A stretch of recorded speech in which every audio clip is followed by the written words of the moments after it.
और सभी बच्चे बढ़िया हो। चलिए बढ़िया रहने चाहिए। देखिए अपन ने पिछली वीडियो में कहाँ तक कर लिया था कि जो भी अपने पास माध्य मुक्त पथ होता है और जो संघट प्रायिकता होती है उसकी क्या होती है। क्लियर था सबको। देखिए जब टक्करों की संख्या एक तो मैंने तुमको बताई थी कि मतलब x दूरी पर और एक दूसरी दूरी क्या ली थी अपन ने x प्लस dx। क्लियर था यहाँ तक। तो x दूरी पर तो उसकी टक्करों की संख्या कितनी थी dn थी या नहीं थी, और x प्लस dx दूरी पर उसकी टक्करों की संख्या क्या थी n माइनस dn थी या नहीं थी। तो मैंने जब तुमको लास्ट में ये निकलवाया था कि जब अपने पास x दूरी पर जो संघट न करने वाली जो टक्करों की संख्या होती है, क्या बताया था कि x दूरी पर जो संघट न करने वाले जो अपने पास टक्करों की संख्या होगी वो मैंने कितनी बताई थी तुमको, p बराबर e की power minus P C x. यही बताया था नहीं बताया था? बताया था कि जब x दूरी पर जो संघट न करने वाले टक्करों की संख्या होगी वो कुल टोटल कितनी होगी, p बराबर e की power minus P C x. Clear. और जो अपने पास x प्लस dx दूरी पर जो संघट जो अपने पास संघट कर जाते हैं, क्या कर जाते हैं, टक्कर कर जाते हैं, तो उनकी जो अणुओं की संख्या होगी वो मैंने कितनी बताई थी, p बराबर 1 माइनस ई की power minus P C x. दोनों बता दिए थे, एक तो टक्कर न करने वालों की और एक टक्कर करने वाले अणुओं की संख्या। यहाँ तक मैंने तुमको बता दिया था। क्लियर है सभी को। चलिए आगे अपना नया टॉपिक है और डालिए संघट प्रायिकता एवं माध्य मुक्त पथ में संबंध। संघट प्रायिकता एवं संघट प्रायिकता एवं माध्य मुक्त पथ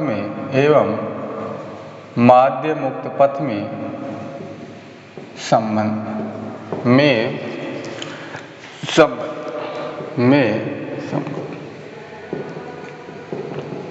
इनमें भी अपन कौन कौन सी दूरी लेंगे, x और x प्लस dx।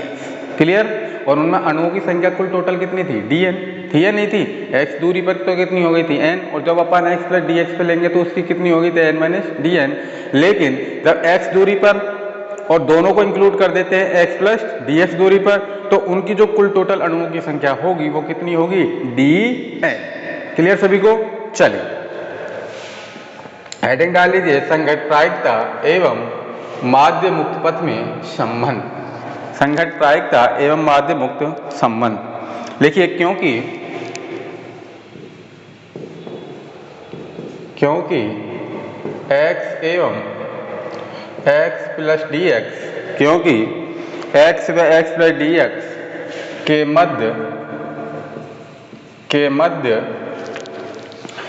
मध्य टकराने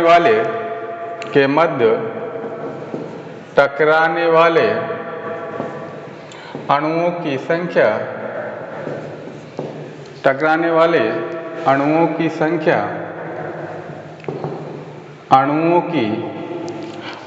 संख्या,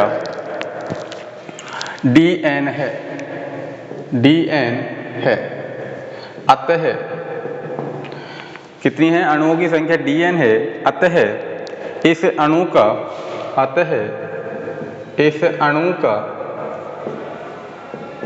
माध्य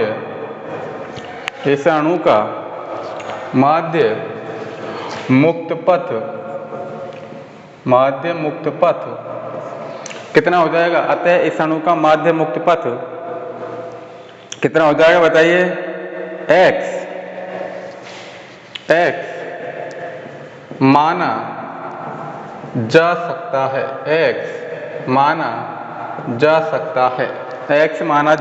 है। परिणामतः निम्न समीकरण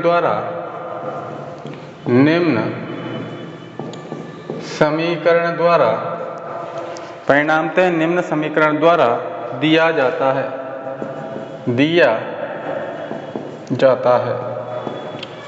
निम्न समीकरण द्वारा दिया जा सकता है। तो वो समीकरण क्या है अपने पास, लैम्डा बराबर 1/n0 इंटीग्रेशन लैम्डा बराबर 1/n0 इंटीग्रेशन 0 से w x मापांक d n। Equation number first डाल, इक्वेशन नंबर फर्स्ट क्लियर है यहाँ तक कि जो अपने पास x और x प्लस डी एक्स के मध्य टकराने वाले अणुओं की संख्या कितनी मानी है अपन, मैंने शुरू में बता दिया dn, टोटल अणुओं की संख्या कितनी होगी dn। अतः इस अणु का माध्य मुक्त पथ अपन क्या मान सकते हैं x। तो जो अपने पास जो निकल के आएगा जो उसको अपन के समीकरण द्वारा व्यक्त करते हैं कि लैम्डा माध्य मुक्त पथ बराबर 1/n0 इंटीग्रेशन 0 से w x इंटू डी मापांक डी। इस समीकरण द्वारा अपन माध्य मुक्त पथ को डिनोट कर सकते हैं कब, x तथा x प्लस डी एक्स दूरी पर जब अणुओं की संख्या क्या है डी है। क्लियर है सभी को यहाँ तक। चले नीचे लिख देना परंतु हम जानते हैं कि क्या जानते हो n बराबर कितना निकलवाया था मैंने n0 e की पावर माइनस pc x, ये निकलवाया था नहीं निकलवाया था भाई। n जब अणुओं की संख्या मैंने कितनी निकलवाई थी लास्ट माध्य मुक्त पथ में, n बराबर n0 e की power minus pc x। Clear, संघट प्रायिकता में निकलवाया था नहीं निकलवाया था ना। तो n बराबर n0 e की पावर माइनस px कब, जब अपन ने इंटीग्रेशन किया था, इंटीग्रेशन करके और उसका बेस कहाँ चढ़ गया था पावर में, जब लॉग हटाया था तो e की पावर में बेस चढ़ गया था। तो n/n0 यही तो आया था अपने पास वहां पे लास्ट रिजल्ट, n/n0 बराबर e की पावर माइनस pc x। कब आया था ये, जब इधर से अपन ने क्या हटाया था, लॉग हटाया था नहीं हटाया था। तो अपने पास यहाँ से जब अपने n का मान निकाला था तो जब कितना आया था n0 e की पावर माइनस pc x, यही तो आया था। चलिए लिखिए, परंतु हम जानते हैं कि n बराबर n0 e की पावर माइनस pc x। तो नीचे लिख देना उपरोक्त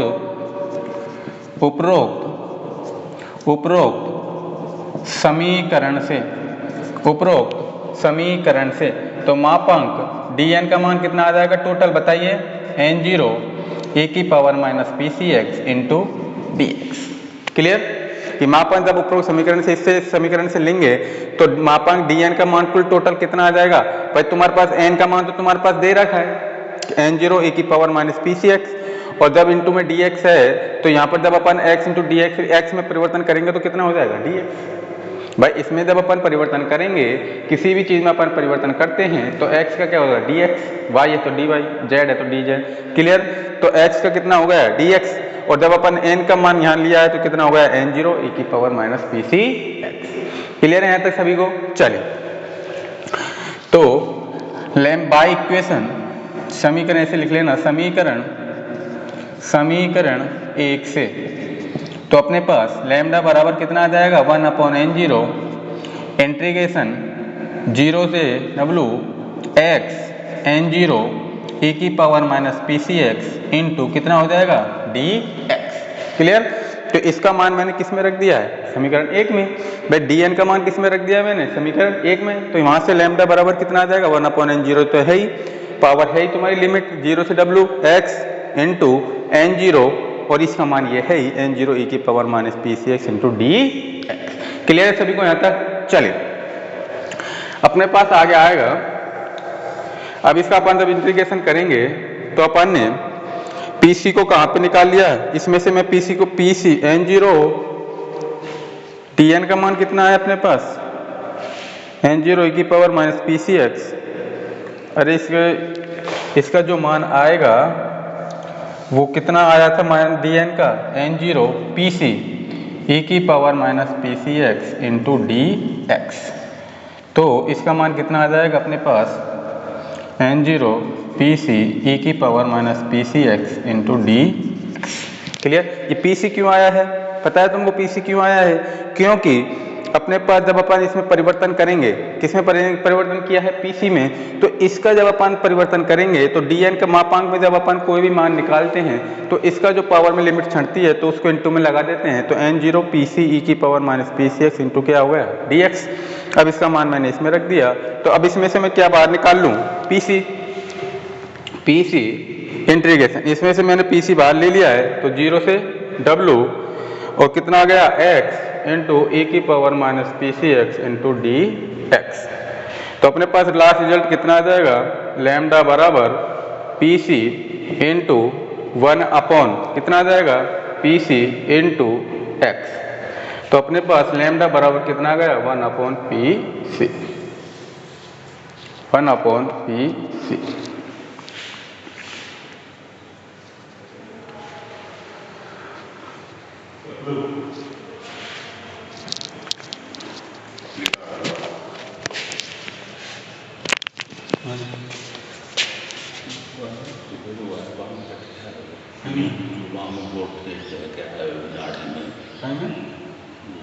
कुछ थोड़ा सा बच रहा था आखिर वहाँ तक बह के आयो दूसरे को कौन सा? अच्छा सुबह को ये कौन सा तो कहीं आ ना वैसे नहीं करता हम कहें अरे साहब देख रहा अपन देख चीज़ की बिल्कुल सब मैंने खुद में देखो सब नाड़ी मैं आराम क्लास लेकर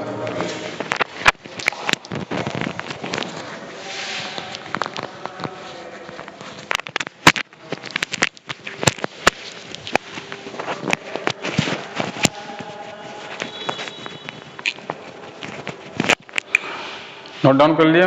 चलिए तो lambda into p c into इसके ऊपर एक्स नहीं इंटू स्क्वायर, तो एक पी सी से एक पी सी कटेगा तो कितना आ जाएगा अपने पास लैम्डा बराबर 1 अपॉन पी सी, लैम्डा बराबर 1 अपॉन पी सी।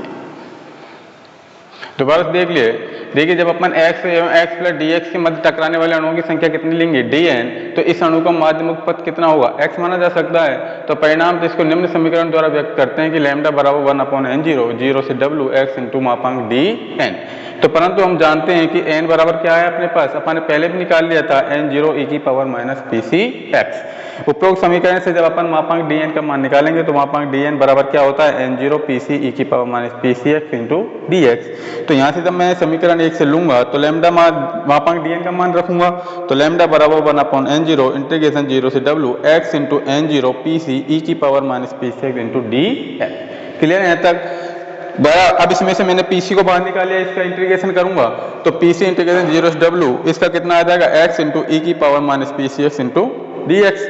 तो जब यहाँ से जब मैं इसका इंटीग्रेशन करूंगा तो लैम्डा बराबर कितना आ जाएगा पीसी इंटू इसका कितना होता है 1 अपॉन पीसी स्क्वायर, एक पीसी से एक पीसी कट गया है तो लैम्डा बराबर कितना आ गया 1 अपॉन पी सी। क्लियर है सभी को? चलिए तो नीचे लिख दीजिए इस प्रकार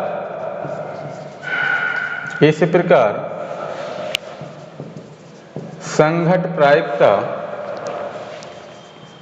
इस प्रकार संघट प्रायिकता माध्य मुक्त पथ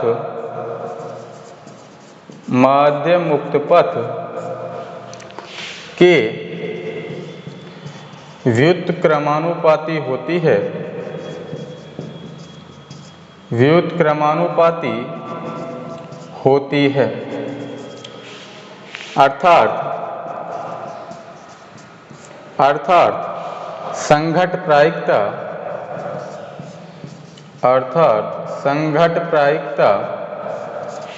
जितनी अधिक होगी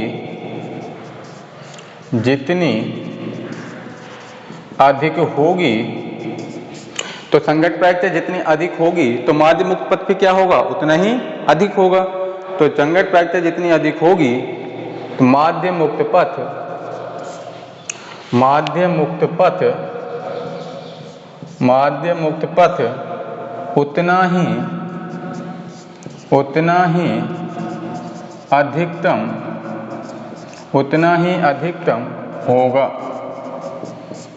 उतना ही अधिकतम होगा। नोट डाउन करिए यहाँ तक, उतना ही अधिकतम होगा।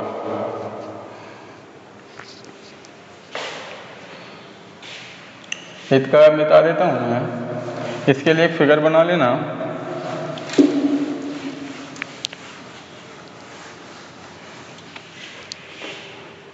नीचे लिख देना यहाँ पर P का x के साथ परिवर्तन निम्न चित्र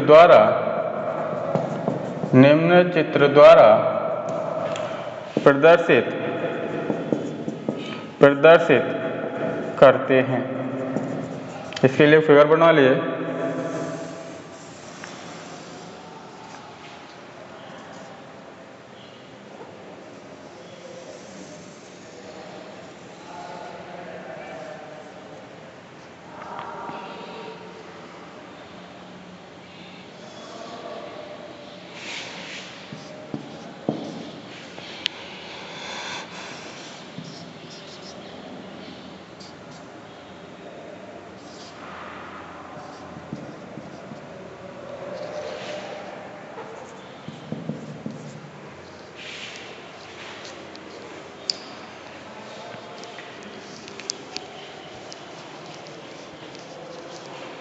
इससे क्या स्पष्ट हो रहा है कि देखिए जब अपने पास इसका x का मान बढ़ेगा, क्या जब x का मान बढ़ेगा तो p का मान क्या होगा, घटेगा।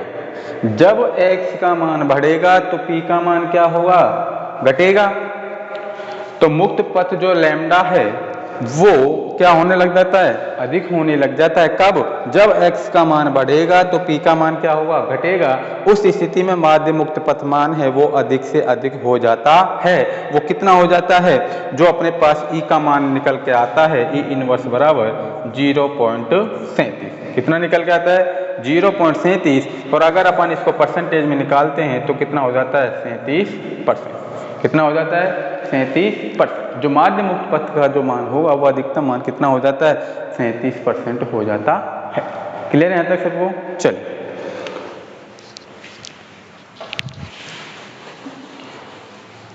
इसके नीचे लिखना है फिगर से, जिससे तुम्हारी बात सब बात क्लियर हो जाएंगी।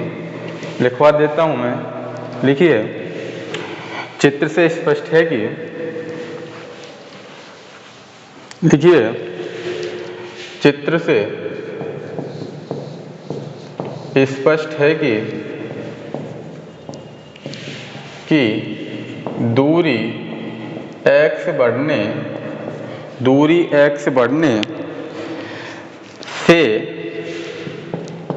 से प्रारंभिक p चरघातांकी रूप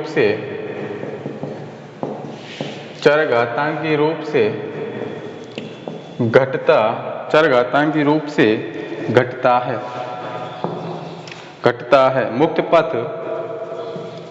मुक्त पथ लैम्डा या इससे अधिक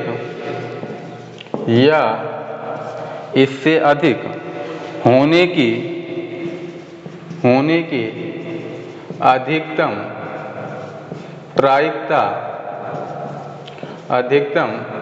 प्रायिकता कितनी हो जाएगी, ई इनवर्स बराबर 0.37 या 37% है, तथा 37% है, तथा मुक्त पथ की लंबाई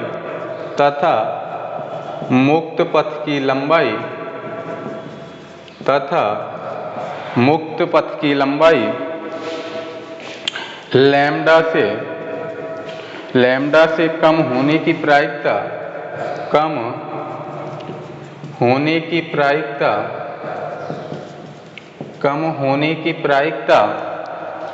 कितनी हो जाएगी। अब लैम्डा जब माध्य मुक्त पथ का मान निकालेंगे कितनी परसेंट में निकाला है, 100 में से, तो इसकी जो कम होने की प्रायिकता है वो कितनी हो जाएगी, 100 में से कितना घट जाएगा, 37। तो कितना आ जाएगा अपने पास, 63% है। 63% है। 63% है। नोट डाउन करिए।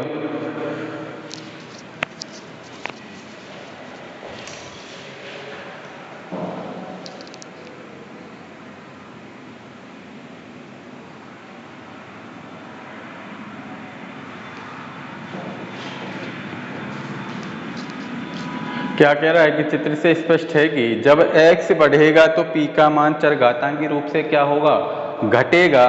तो उस स्थिति में जो माध्य मुक्त पथ लैम्डा है उसकी अधिक से अधिकतम प्रायिकता कितनी हो जाती है, लैम्डा बराबर 0.37। और अगर इसको अपन प्रतिशत में लेंगे तो वो कितनी हो जाएगी, 37% हो जाती है। तो उस स्थिति में जो मुक्त पथ की लंबाई लैम्डा है तो उसकी जो कम होने की जो प्रायिकता होगी उसको 100 में से घटा देते हैं और उसको कितनी आ जाती है अपने पास, उसकी प्रायिकता कितनी हो रही थी, अधिकतम 37%। तो इसको जो कम होने की जो प्रायिकता है माध्य मुक्त पथ की उसको 100 में से घटा दे देता हूँ। 100 में से जब 37% जाएगा तो कितनी रह जाती है, 63% है। क्लियर। तो तुमसे पूछ लिया जाए कि इसकी जब अधिकतम प्रायिकता इतनी है तो माध्य मुक्त पथ लैम्डा है उसकी कम होने की प्रायिकता क्या होगी, उसको हमेशा 100 में से घट जाती है। तो 100 में से जब अपन ने 37 घटाया तो कितनी रह जाती है, 63%। क्लियर सभी को? चल नोट डाउन कर लीजिए जल्दी।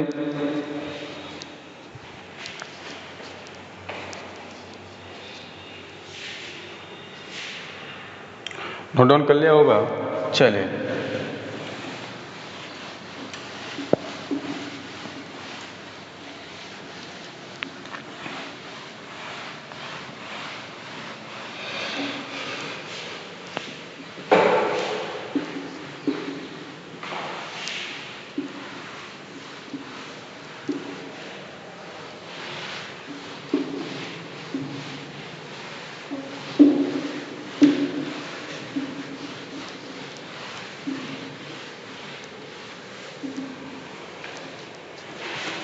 इसमें एक रिमार्क लगाइए, रिमार्क डाल के और लिखिए, इसमें रिमार्क डाल के लिखिए इसमें, यदि सूत्र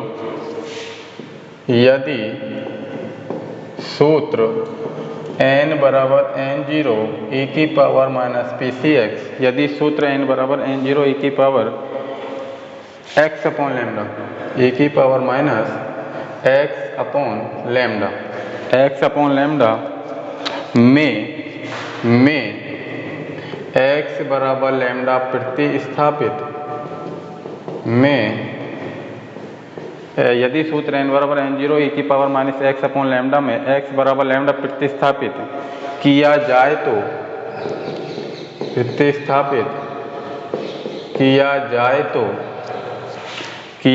तो कितना हो जाएगा, x बराबर जब अपन लैम्डा करेंगे तो n बराबर कितना रह जाएगा, n0 e की पावर इनवर्स रह जाएगा, नहीं रह जाएगा।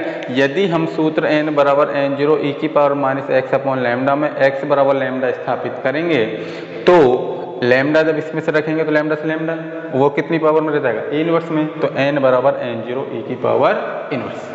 तो नीचे लिखिए, तो दिस इंप्लाइज दैट n0 बराबर कितना आ जाएगा अपने पास, बताइए n0 बराबर, बताइए कितना आ जाएगा, n बराबर कितना आ जाएगा, n बराबर n0 अपॉन ई, क्योंकि इनवर्स को मैं कहाँ ले गया, नीचे, तो इनवर्स में तो वो किस रूप में परिवर्तित हो जाता है, ई का। तो इसी स्थिति में n का मान जब अपन निकालेंगे तो n बराबर कितना हो जाएगा, n0 अपॉन ई। तो नीचे लिख देना, अतः माध्य मुक्त पथ, अतः माध्य मुक्त पथ वह दूरी है, अतः माध्य मुक्त पथ वह दूरी है जिस तक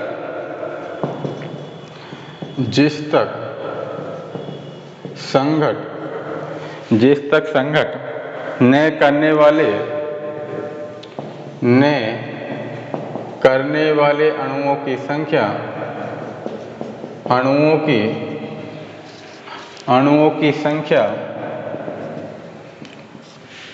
जिस तक संघट न करने वाले अणुओं की संख्या प्रारंभ में लिए गए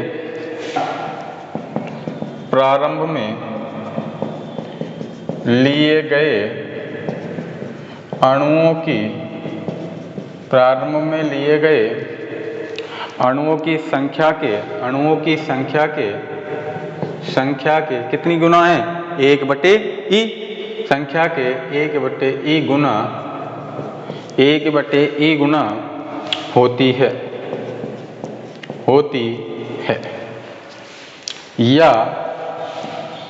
या दूसरे शब्दों में तो n अपॉन n0 कितना आ जाएगा अपने पास, बताइए, n अपॉन n0 1/e, और 1/e किसके बराबर होता है, p के, क्लियर, क्या n अपॉन n0 बराबर 1/e बराबर p, 1/e। लिखिए, इसको नोट डाउन करिए जल्दी। ये रिमार्क के रूप में है तुम्हारे पास, यदि आपसे पूछ लिया जाए कि यदि सूत्र इसके स्थान पर x बराबर लैम्डा प्रतिस्थापित किया जाए तो क्या अपने पास गणना निकल के आएगी, तो अपन क्या कहेंगे, इसके स्थान पर तो x के बराबर लैम्डा स्थापित करेंगे तो इनवर्स में हो जाएगा। यहाँ से जब अपन n का मान निकालेंगे, ए इनवर्स का तो कहाँ ले गए हमें, नीचे, तो n0 अपॉन कितना हो गया, e। अतः माध्य मुक्त वह दूरी जिस संघट न करने वाले अणुओं की संख्या प्रारंभ में लिए गए अणुओं की संख्या के कितने गुना हो गई, 1/e। ये टोटल संख्या कितनी हो गई, टक्कर बाई संघट करने वाले अणुओं की संख्या हो गई n0, और 1/e क्या होगा इसका गुना, तो कितना गुना हो गई, 1/e गुना हो जाती है।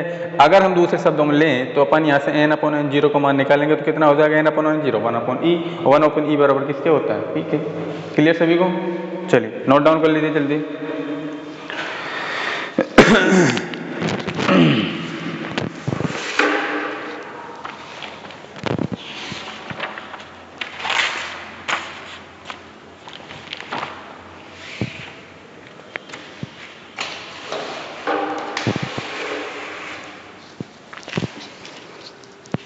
जल्दी नोट डाउन कर लीजिए।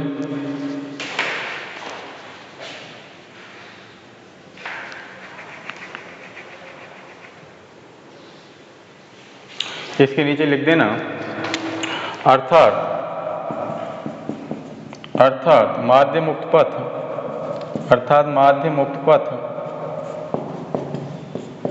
वह दूरी है, अर्थात माध्यमुख पथ वह दूरी है जिस पर अणुओं के न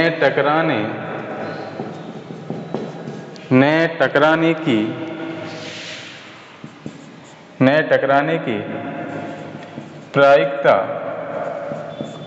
केवल 1/e होती है, 1/e होती है, 1/e होती है। इसको एक बार अपने हाथों से निकाल लेना, एक बार पढ़ के और एक बार अपने हाथों से निकाल लोगे तो इसमें कोई दिक्कत नहीं आएगी तुमको। क्लियर? अब ऐसे तुमको वीडियो देख के और तुम ऐसे पटक दो तो इसकी गारंटी मेरी नहीं है। एक बार इसको पढ़ के और अपने हाथों से निकालना। क्लियर? अब देखिए आगे अपने पास टॉपिक आता है कि अभिगमन परिघटनाएं। क्या आती है? अभिगमन परिघटनाएं। अभिगमन जो परिघटनाएं होती हैं वो अपने पास कितने प्रकार की होती हैं? 3 प्रकार की होती हैं। कितनी प्रकार की होती हैं? 3 प्रकार की होती हैं। एक तो होता है अपने पास श्यानता। क्या होती है अभिगमन परिघटना में? एक तो श्यानता होती है, एक होती है अपने पास चालकता और एक तीसरा होता है अपने पास विसरण। अभिगमन जो परिघटनाएं हैं वो तुम्हारे कितनी दे रखी? 3 प्रकार की। एक तो श्यानता, एक चालकता और एक क्या दे रखी है तुम्हारे पास? विसरण। इसमें क्या होता है कि जो श्यानता जो डिनोट करता है वो किसको करता है? श्यानता किसको डिनोट करेगा अपने पास? और चालकता किसको डिनोट करेगा? और जो अपने पास विसरण है वो किसको डिनोट करता है? जो अपने पास श्यानता है वो किसको डिनोट करेगी? संवेग को। किसको करेगी? संवेग को। और जो चालकता है वो किसको करेगी? ऊष्मा को। और जो विसरण है वो किसको डिनोट करती है? द्रव्यमान को डिनोट करती है।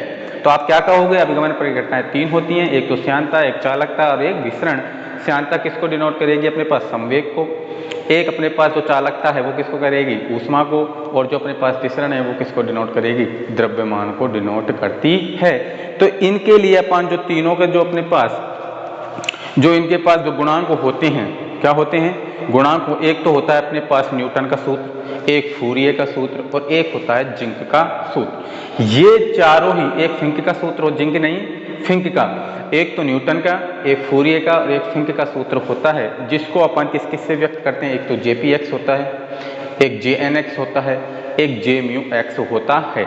इनके लिए फिक्स मान होते हैं कि न्यूटन का सूत्र में क्या होता है, फूरिये के सूत्र में क्या होता है और जो अपने पास फिंक का जो सूत्र होता है वो क्या होता है। इन तीनों को अपन किस में लेके चलेंगे? न्यूटन के सूत्र तो किस में लेके चलेंगे? श्यानता में। जो अपने पास फूरिये का सूत्र है उसको किस में लेके चलेंगे? चालकता में। और जो फिंक का जो सूत्र है उसको लेके अपन किस में चलेंगे? जो विसरण होता है उसमें लेके क्लियर? इन तीनों सूत्रों के द्वारा ही अपन क्या ज्ञात करेंगे कि गैसों में श्यानता क्या होती है, गैसों में चालकता क्या होती है, गैसों में विसरण क्या होता है। तो इसी प्रकार जो अपने पास से निकल के आएंगे, श्यानता के लिए श्यानता गुणांक निकल के आएगा, चालकता के लिए चालकता गुणांक निकल के आएगा और विसरण के लिए अपने पास विसरण गुणांक निकल के आए। क्लियर है यहाँ तक सभी को? इसको अपन अगली वीडियो में देखेंगे और अभिगमन परिघटनाएं ज्ञात करें। क्लियर? चल इसको एक बार पढ़ लेना।